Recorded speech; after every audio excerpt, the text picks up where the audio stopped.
আসলে একটু তাড়াহুড়ো করছি আর আমরা কন্ট্রোল আগে বসিয়ে পারাচ্ছি না, যার জন্য কোনো বন্ধুটির জন্য ক্ষমা প্রার্থনা করছি। যে কথাটা বলতে আসলে ভুলে গেছিলাম, যে আজকের এই খেলাটা পরিচালনা করার জন্য বিশেষ করে সুমন এবং আহ, হৃদয়, আজকে তারা যে পরিশ্রমটা করছে আসলে এটা আমি আসলে বলতেই পারি না কখনো ওদের। এই বিষয়টা আগে আমার মাথায় ছিল, ভুলে গেছিলাম। যে এবং খেলার মধ্যে আমি দেখছি বিভিন্ন যারা আম্পায়ার দায়িত্ব পালন করে একটা পার্সিয়ালিটি করে। আজকের আমি এটা কিন্তু নিখুঁত ভাবে বসে দেখলাম, এই দুইজনের মধ্যে স্যার কোনো রকমের কোনো পার্সিয়ালিটি ছিল না, কোনো স্বজন প্রীতি ছিল না। ছিল আজকে যে এদিকে আম্পায়ার আমাকে পক্ষ করছে।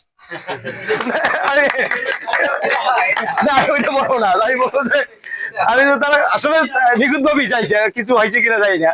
তবে আমি দেখছি আসলে এরকমের একটা মানসিকতা যে আমার এলাকার মানুষের জিতেই দিবে অথবা একটু ভালো ভালো লাগবে, এইরকমের মানসিকতা এদের ছিল না। এবং এই রৌদ্রের মধ্যেও যে ধৈর্য ধরে এতক্ষণ সময় আসলে আমার দ্বারা সম্ভব হয়েছে এর জন্য রয়েছে। এবং এই জন্য সুমন এবং হৃদয়কে আমি আসলে আন্তরিক অভিনন্দন জানাচ্ছি। আর সাথে সাথে যারা স্যারে বলছিল যে আমি সময় ব্যস্ততার কারণে মানে অল্প সময়ের জন্য আগে তাড়াহুড়ো করে গেছি, যা বলা ছিল বলতেছেন একটার মধ্যে, অর্থাৎ শীতের দিন তো,